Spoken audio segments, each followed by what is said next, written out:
dengan bangsa dan juga bahasa.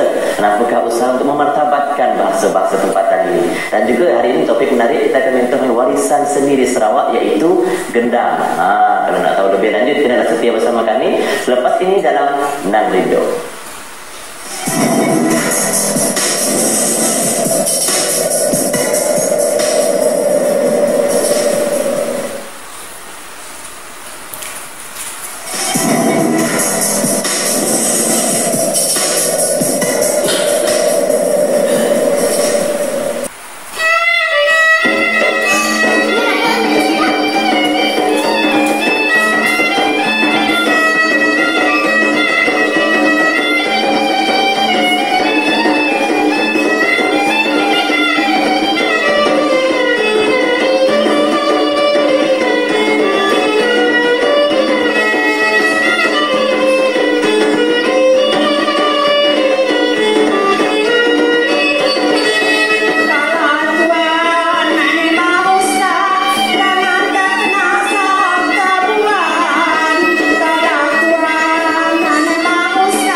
Bergendang ini medan untuk mencari jodoh.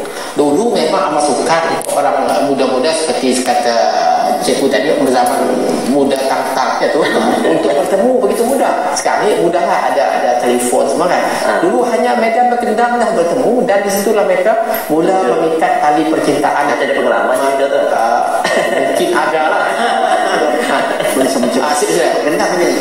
Itulah wadah ataupun tempat pertemuan, mencari jodoh antara yang muda-mudi dan yang remaja ni lah. Sebab di ketika itu saja mereka dapat melihat kaum wanita ni ataupun anak gadis yang tu. Sebab adat zaman dahulu memang keras dan dipertahankan. Tidak boleh kita macam sewek wena-wena macam hari ini. Jadi itu saja masanya untuk kita, atau dikata orang sekarang ni bergerik lah. Bergerik ni artinya mencari girlfriend ataupun boyfriend. Di situ lah mungkin untuk meneruskan, apalagi kalau dah memang sudah itu memperkukuhkan pertemuan. Dan selepas itu nanti mungkin suruh mak-mak untuk mengingat. Selepas biasanya urusan macam ni dijalankan selepas menuai pagi. Biasanya di kampung-kampung lah. Sebab itu saja masa ruang yang untuk mereka dapat menjalankan aktiviti gendang. Adakah kaum-kaum lain juga ada menggunakan jenis lain daripada Melayu di sini? Ya, sebenarnya kalau berdasarkan kajian, kebetulan saya punya kajian untuk peringkat PhD saya tentang gendang Melayu Sarawak. Memang di rumah panjang pun mereka juga meraihkan ataupun mengadakan persembahan gendang. Ada dua keadaan. Sama ada mereka menyebut Syekh gendang datang ke rumah panjang mereka, ataupun dalam kalangan orang ibadat ini ada yang boleh bergendang dengan baik. Termasuk juga orang Lanau sebenarnya. Tetapi yang menariknya ialah gendang ni walaupun dipersembahkan oleh orang ibadat ataupun orang Lanau, bahasa tetap menggunakan bahasa Melayu Sarawak. Dia punya bahasa pantunnya. Jadi itu memang, itu saya katakan tadi, ini menyatukan seluruh masyarakat. Bila ada gendang, semua orang akan terlibat di situ. Itu istimewa gendang. Itu dia. Dan bila menyebut tentang gendang, pastinya kita akan kaitkan dengan bermukun. Untuk terutamanya mungkin rakan-rakan kita di Semenanjung Malaysia nak tahu apa bermukun ni sebenarnya, asal dia macam mana? Kalau boleh saya tahu silakan. Bermukun ini, kalau boleh kata berbalas pantun sebenarnya. Sebab dia menggunakan kata mukun. Sebab ada pantun yang digunakan apabila kita nak membalas pantun tu, maksud kena akan mengeluarkan pantun ini, iaitu minta mukun diberi mukun. Mukun saya dia lipat dalam kertas. Minta pantun diberi pantun, pantun saya minta dibalas. Ya, si penanda tadi sudah pastilah itu minta dibalas. Jadi dia akan dijawab oleh penanda tadi dan berbalas pantun hingga lewat malam, tak membalas sampai ke subuh. Inilah satu bentuk, dan ini menunjukkan kreativiti yang tinggi. Sebab untuk menjawab pantun itu memerlukan daya cipta. Sebab dijawab secara spontan dalam beberapa saat saja. Spontan mudah, secara spontan. Dan pastinya maksud gendang itu mesti tahu beratus-ratus buah pantun, malah beratus-ratus buah lagu. Seperti ada tulis dalam buku Datuk Yusuf Putih, mesti mengetahui beratus-ratus buah pantun. Jadi inilah kelebihan daya intelektual orang Sarawak, dan inilah menyebabkan ini perlu digarap semula dan perlu dipugar agar gendang ini, acara berbalas pantun ini dapat disubur hingga ke akhir zaman. Tadi Cikgu Surodi menyebut penanda, Syekh gendang, apa juga mereka yang ada peranan watak-watak di dalam bermukun ini, formatnya mungkin? Maksud gendang ini terdiri daripada kaum wanita lah. Kaum wanita. 2 orang ataupun 3 orang di dalam tabir. Sebab itu tadi ada tabir itu untuk membataskan sempadan antara ruang itu antara lelaki dan wanita. Jadi dia sebab itu terbatas dengan adat-adat tertentu. Dan di luar sana lelaki akan duduk berdiri dan berbuat sana, dan dulu giliran untuk bertanda bergila-gila. Kemudian apabila ada pantun untuk dijawab, dia akan jawab dan dibelilah pantun itu hingga, dan berbahayalah bagi lelaki yang tidak tahu berpantun. Sebab itu dia tidak akan bertanda dan jawab malam. Jadi ini memerlukan kemahiran yang tinggi, bukannya semudah itu. Kita nak mencipta pantun secara spontan, nak mencari pemain maksudnya, mencari maksudnya bukan mudah. Jadi itulah kelebihan yang unik pada orang Sarawak. Daya pemikiran yang, daya cipta yang tinggi, yang patut kita pertahankan sampai bila-bila. Baik, cikgu, mungkin doktor ada nak tambah lagi, tapi kita nak tengok dululah macam mana bermukun ni. Daripada ceritanya nampak menarik kan. Jadi kita nak saksikan dulu bagaimana bermukun ni, dan selepas itu kita akan berehat, kemudian akan kembali lagi selepas ini. Bye.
bagaimana kita lihat sendiri kerancakan bermukun itulah di antara warisan seni budaya masyarakat di Sarawak ini, iaitu bermukun. Kita kembali lagi dalam perbincangan kita. Dr. Azami mungkin ada nak menambah sedikit mengenai bermukun ni, mungkin dari segi muzik yang dimainkan itu bagaimana? Ya, cuma saya nak menyebut dari segi cikgu apa setuju tentang pantun tadi, keseluruhan pantun ataupun tema pantun dalam Bagendang adalah pantun cinta dan kasih sayang. Di sini prosesnya mengajuk-ngajuk, meminta-minta, mengusik. Kalau bahasa kita orang Sarawak dan dialek saya pantun lanji lah. Pantun lanji istilahnya kan. Itu memang sebab yang hadir dalam majlis itu biasanya anak-anak muda yang saya kata sebutkan awal tadi sebagai medan untuk bertemu jodoh kan. Sebab itu ada, menurut ceritanya, ada Syekh Gendang yang terpikat dengan orang yang bertanda selepas majlis. Dan saya juga boleh menambah sikit adab budaya kita walaupun bunyinya agak negatif, ialah ada istilah kita tangkap basah. Mana selepas majlis itu tangkap salah kan. Bila kita selepas majlis itu mereka bertemu dan ditangkap dan ditahan untuk kena dianggap bertemu dalam keadaan yang tidak dikenakan. Tapi yang istimewanya mereka kadang-kadang dikahwinkan terus. Itu satu elemen lain lah, tapi kesan daripada medan ini. Tapi so itu tadi saya katakan tema utama dalam pantun cinta dan kasih sayang. Itu satu perkara yang perlu kita. Sebab itu dia daripada mula Bagendang tu bahkan sampai ke pagi mereka memang berlawan-lawan. Seorang mengusik seorang mengajuk seorang. Yang kalah akhirnya akan istilahnya kalau boleh, kalau kalah mengikut saya balik ke rumah. Sampai pekat itu pernah berlaku lah. Itu ujian kecergasan minda bentuknya pantun. Itu yang pertama. Yang keduanya ialah dari segi muzik ni, kalau kita lihat ada orang mengatakan bahawa gendang Melayu Sarawak ini ada pengaruh daripada dondang sayang Melaka dengan joget lambang. Bila saya buat penelitian kajian, ada persamaan tapi sebenarnya banyak perbezaan. Yang kita di Sarawak ini memang unik. Sebab yang pertamanya ialah kita bergendang sambil membalas pantun dan temanya memang tema percintaan, dan yang menarik ni juga ialah tanda. Dia bukan tanda yang sebenarnya, mungkin cikgu apa boleh menjelaskan. Tandanya tanda yang istimewa. Pada peringkat awal gendang Melayu Sarawak kita ada gendang Melayu lama dengan istilah lagu Air Amboi. Itu memang cukup terasa. Contohnya asam payak buah di hutan. Masak dalam sekompok, masak seminggu. Sebuah kaca wajah tuan dalam sekampung payah dicuri. Mana itulah si lelaki tadi memang ditambah ini dengan ribu-ribu biji nangkaku. Cincin permata jatuh ke ruang. Kalau rindu sebut namaku, air mata jangan dibuang. Itu yang menggoda. Kalau buat ini luar pintu tu, dia akan pantun. Misalnya, contohnya pantun tadi pada jeruk buah belimbing, buah masih ditambahkan. Apa di jeruk di luar bibir, kalau sudi masuk ke dalam.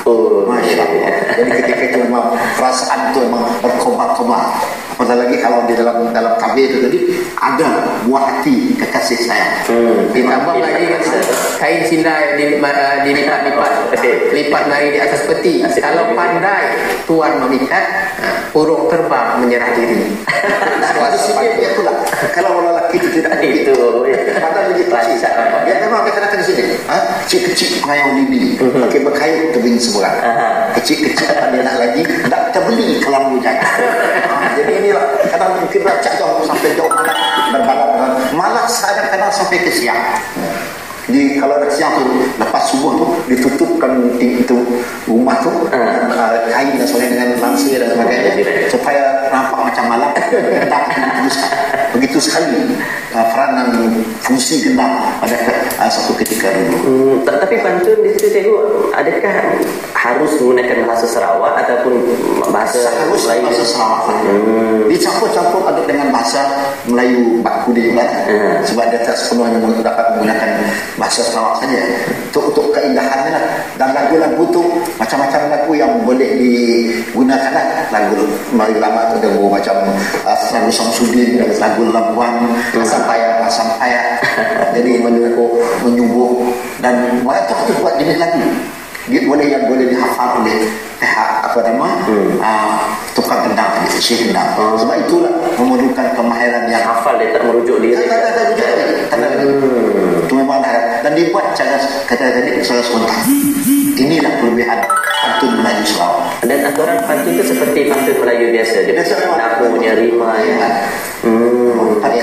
Dari segi pantun batu 4 sebenarnya saya lebih merujuk kalau cikgu Abang Sunyi lebih kepada persembahan. Saya melihat kepada aspek falsafah gendang besar itu.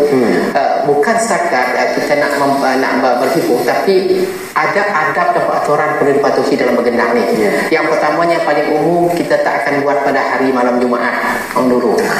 Yang kedua, jika ada berlaku kematian di kampung tu, kita tidak akan ada tu. Dan juga tidak boleh dibuat waktu hari perayaan hari raya. Itu adabnya lah. Adab-adabnya. Bulan puasa untuk boleh buat walaupun bentuk ekoran. Dan seterusnya ialah kena minta izin ketua kampung dulu. Kalau di zaman dulu lah kita nak ada menjadi kita tu. Dan yang ketiganya ialah mesti dibuat selepas isyak. Maknanya, dan seelok-eloknya berakhir sebelum subuh lah. Mana walaupun itu hiburan, tapi ada adab-adab. Dan tidak dibenarkan hubungan yang mesra. Walaupun wanita dan lelaki boleh bertemu, anak darah boleh bertemu, tapi dipisahkan simbolik oleh tirai tabir itu tadi. Jadi kalau nak berhubung pun hanya menggunakan jelingan mata satu.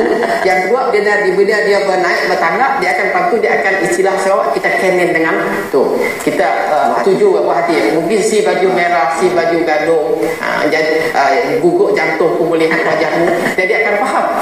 Akan dia jawab oleh Syekh Gendang berkali. Itu yang istimewanya.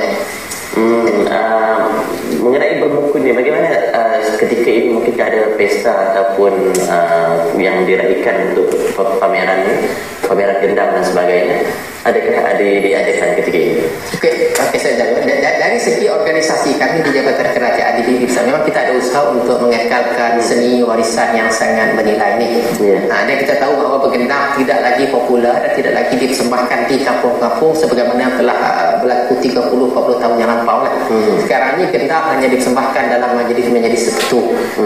Jadi apa yang kita buat termasuk RTM tadi, memang setiap hari malam Sabtu tu ada rancangan berbuku di radio. Itu memang tahniah RTM. Tapi bila kita ada pesta-pesta tertentu, DBT misalnya, kita akan buat sama ada pertandingan berbuku ataupun persembahan gendang untuk masyarakat, terutamanya untuk generasi muda. Dan tandanya pula tu ada seni yang tertentu mengikut zapin. Memang tandanya memang ada seni tertentu mengikut irama lagu tadi. Dia mesti tak boleh sembarangan. Dia ada rentak tertentu. Memang itulah perlu kalau kita nak pertahankan budaya ini. Sementara sekarang masih ada orang yang boleh mengajar untuk bertanda sesuai dengan lagu yang dimainkan dengan violin tadi, rentak dan irama yang mesti kata orang sesuai dengan irama lagu tadi, dengan rentak.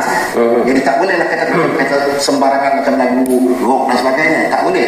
Dia mesti ada adab tertentu.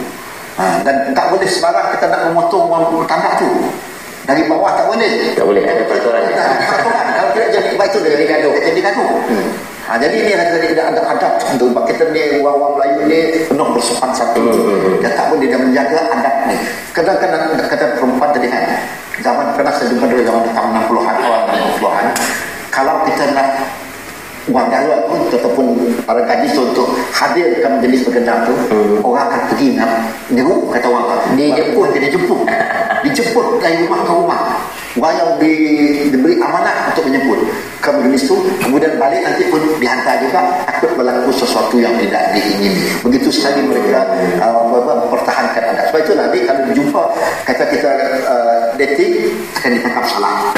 Dan disuruh nikah kalau boleh malam itu juga. Begitu sekali mereka mempertahankan. Dia kata tangkap salah. Itu dipanggil tangkap salah. Kira ada di tanda duit, you dah buat, kena tangkap. Baik, Dr. Betul, sebelum kita mengakhiri rancangan kita, ceritakan sedikit mengenai bulan bahasa yang dianjurkan oleh Dewan Bahasa Pustaka. Ya, insyaAllah kita akan melancarkan bulan bahasa kebangsaan peringkat di Sarawak pada 13 Oktober 2016 di Balai Budaya di Kecapi Sarawak. InsyaAllah timbalan yang berhormat timbalan Ketua Menteri Sarawak kita yang berhormat Datuk Abang Haji Abdul Rahman Zuhari akan melancarkan mewakili Ketua Menteri. Antara acara utama kita ialah kita ada Karnival Bahasa. Di situ tadi kita akan mempersembahkan pertandingan berbuku. Kita juga ada pertandingan ala-ala istilah kita Running Man, jejak cinta bahasa, yang kita ubah suai daripada Running Man menjadi jejak cinta bahasa. Kita juga ada syarahan perdana, kita ada malam bahasa dua bangsa. Jadi semua acara itu akan berlangsung bermula pada 13 sehingga 16 di Dewan Bahasa Nusantara. Banyak acara sepanjang 3 hari itu, dan kita yang paling penting ialah kita ada jualan buku dengan harga yang istimewa, dan juga kita juga mengundang beberapa agensi lain untuk sama-sama membuat pameran di Dewan Bahasa Nusantara Cawangan Sarawak itu. Dan matlamat kita sebenarnya untuk meneguhkan kecintaan dan rasa kasih sayang kita kepada bahasa kita, sama juga macam kita mempertahankan seni warisan kita tadi. Sebab itu pentingnya bulan ini, bulan Oktober ini diisytiharkan sebagai bulan bahasa kebangsaan. Itu baik. Terima kasih tetamu kita Dr. Azami dan juga Cikgu Abang Surodia ini berkongsi. Itulah dia tentang bahasa dan juga warisan gendang dan sebagainya. Di mana-mana saja, bukan saja di Sarawak sebenarnya, seluruh negeri Malaysia haruslah kita pertahankan kita warga belia ini. Jangan pernah kita biarkan ianya pupus. Kalau tadi doktor dan cikgu dah berpantun, saya nak berpantun jugalah. Baik, dari Kuching ke Seri Aman, Nang Rinduk bersama keluarga. Bahasa dan seni warisan berzaman, jagalah ia, jangan dipersia. Sekian saja daripada saya dalam Nang Rinduk. Saksikan Nang Rinduk minggu hadapan. Assalamualaikum, sehingga kita berjumpa.